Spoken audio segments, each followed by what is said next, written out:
You have the job. Maybe you have the relationship. The apartment looks decent. People around you think things are going well. But at night, when everything goes quiet, something whispers, "Is this it?" You scroll your phone. You stay busy. You fill every silent moment with noise, with plans, with people. Because the moment you stop, it's there. That hollow feeling, that quiet, unexplainable emptiness. And the terrifying part, you can't even explain it. You have no good reason to feel this way. From the outside, your life looks fine. It looks good, actually. So you start to wonder, what is wrong with me? Here's what I need you to hear before we go any further. Nothing is wrong with you.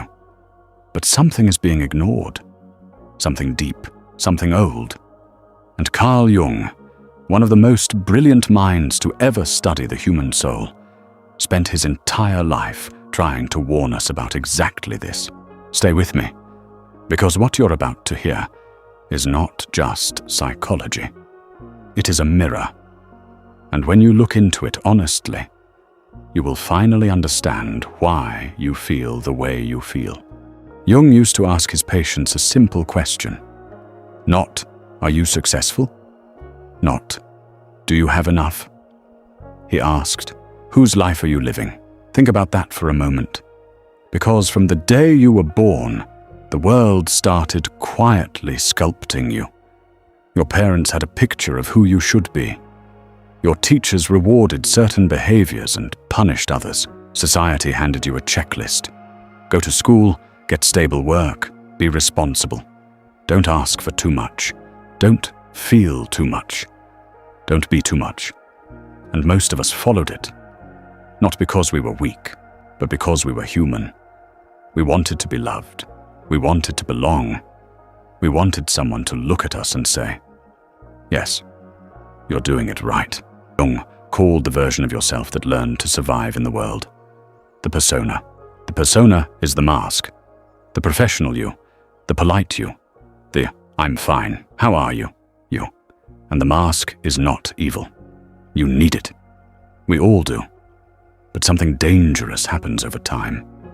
You wear the mask so long, for so many years, in so many rooms, that you forget you are wearing it.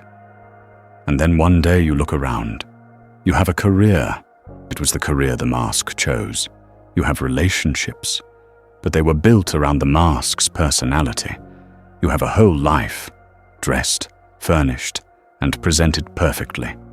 But somewhere underneath all of it, the real you has been sitting, quiet, patient, hungry. That hunger, that ache you call emptiness, it is not a sign that your life has failed. It is a signal that your life does not yet belong to you. Jung once wrote, "The most terrifying thing is to accept oneself completely." Why terrifying? Because to truly accept yourself means meeting the parts of you the mask was built to hide. The desires you buried, the dreams you called unrealistic, the version of yourself you were told was too much, too loud, too sensitive, too strange. The emptiness is pointing directly at those buried parts. It is your soul knocking. Now we need to talk about something Jung called the shadow, and I want you to really sit with this, because this is where it gets deeply personal. From childhood, you learned what was acceptable to show the world. Be kind. Control your anger. Don't be selfish. Don't be jealous. Don't cry in public. Don't want things that seem greedy. So what happened to all the parts of you that were angry? That were jealous? That were messy and complicated and hard to explain? You didn't destroy them. You can't destroy what is real. Instead, you buried them. You pushed them down into a dark, quiet corner of yourself. You pretended they didn't exist. Jung called everything you buried the shadow, and here is where the story gets uncomfortable. The shadow does not disappear just because you ignore it. It grows. It finds other ways out. Maybe you always present yourself as calm, but then you explode over something small and you genuinely don't understand why. Maybe you tell everyone you don't care about status, but you feel a sharp, secret sting every time someone else succeeds. Maybe you swear you've moved on from your past, but certain songs, certain phrases, certain looks on someone's face send you somewhere you didn't plan to go. That's not weakness. That's not randomness. That is your shadow speaking from the part of you that never got to be heard. Now here is the piece that will stay with you. The shadow is not only made of darkness, this is what most people miss. Inside the shadow, there is also buried gold. Creativity that was told it was impractical. Passion that was told it was irresponsible. Sensitivity that was told it was weakness. Fierce ambition that was told it was arrogance. The parts of you that the world rejected, you rejected too. For safety, for belonging, for survival. But they are still yours. They are still alive, and they are waiting. Jung said something I want you to read slowly. Till you make the unconscious conscious, it will direct your life, and you will call it fate. Till you face what is living in your shadow, it will run your life from behind the walls. You will make choices you don't understand. You will love people who repeat old wounds. You will stop yourself at the edge of every door that matters. And you will call it bad luck. You will call it your personality. You will call it just the way things are. But it is not fate. It is the unlived you, waiting to be seen. There was a man Jung wrote about, a patient who came to him at the height of what looked like a perfect life, successful businessman, beautiful family, respected in his community. And yet this man could not sleep. He felt like a stranger in his own home. He sat at dinners surrounded by people who loved him and felt completely alone. Sound familiar? When Jung worked with him, what he found was not illness. What he found was a man who had followed every rule the world gave him and had never once asked himself what he actually wanted. He had been so busy building the life everyone approved of that he had abandoned the life his own soul needed. Jung called the deep drive inside every human being to become fully themselves individuation. It is not a concept, it is a force. It moves inside you whether you acknowledge it or not, and it talks to you in very specific ways. It talks through restlessness. You have what you said you wanted, but you still feel like you should be somewhere else, doing something else, being something else. That is not ingratitude. That is your deeper self saying, this is not the whole story. It talks through repetitive patterns. You keep ending up in the same kind of relationship. You keep starting and abandoning the same dream. You keep arriving at the same wall, wondering how you got here again. Jung would say, the answer is not out there. The answer is inside. Something unconscious is turning that wheel. It talks through what moves you, the stories that make you cry when you don't expect to, the music that opened something in your chest, the moment you watched someone do something and felt a private ache. Not envy exactly, but recognition. That is something I was supposed to do. And it talks through the unexplainable sadness. Not depression always. More like grief, a quiet mourning for something you cannot name.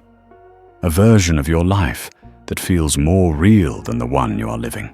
That feeling has a name. Psychologists call it the pain of the unlived life. The life you were meant to live, but did not dare. And here is the hard truth Jung would want you to hear. No achievement will fill that space. No new purchase, no new relationship, no new city or title or number in your bank account. Because what is empty is not any of those things. What is empty is your connection to yourself. Jung had a patient, a woman in her late 30s. By every visible measure, her life was full. A career she had worked hard for, a family that needed her, friends who admired her. She came to Jung not in crisis, She came quietly. She said only, "I feel like I am watching my own life from the outside." As they worked together, something slowly became clear. This woman had spent her entire life performing for an audience that was not even in the room. Every decision filtered through an invisible jury. Her mother, her old teachers, a society whose voice she had so deeply internalized, she could no longer tell where it ended, and she began. She had never made a single choice that was purely, honestly hers. And so though her life was full of motion, it had no center. Jung didn't give her a list of things to do. He didn't hand her steps to follow. Instead, he asked her to do something that terrified her. He asked her to be still, to sit with the discomfort, to let the feelings that came up in the silence actually rise, not to fix them, not to explain them, but to witness them, like a curious observer watching weather move across the sky. At first, what came up was grief, then anger, then, slowly, something else. Memories of what she had loved before. The world told her to be practical. Images of a self she had buried so long ago, she had nearly forgotten it existed. And in meeting that buried self, in bringing it into the light, something in her emptiness began, for the first time, to fill. Not because she burned her life down, not because she made dramatic changes, but because she finally showed up to herself. Jung believed this. The turning inward, the willingness to face what you have been avoiding, was not just healing. It was the most important work a human being could do. He called it the journey toward wholeness. Not perfection, not success. Wholeness. The courage to contain all of yourself, the light you show the world and the shadow you have hidden, the mask and the face beneath it. The person others know and the person only you know exists. Jung believed that life has two distinct movements. The first movement is outward. We build, we compete, we prove ourselves. We construct the persona, chase the goals, collect the markers of a successful life. And this work is real. It has value. It is not wasted. But then, and for different people this comes at different times, there is a shift. The outward building starts to feel hollow. The goals are reached, and they do not land the way you thought they would. The applause fades, and in the silence, the old question returns. Is this it? Jung said, this is not a crisis. This is an invitation. This is the soul saying, you have done the first thing. Now it is time for the deeper thing.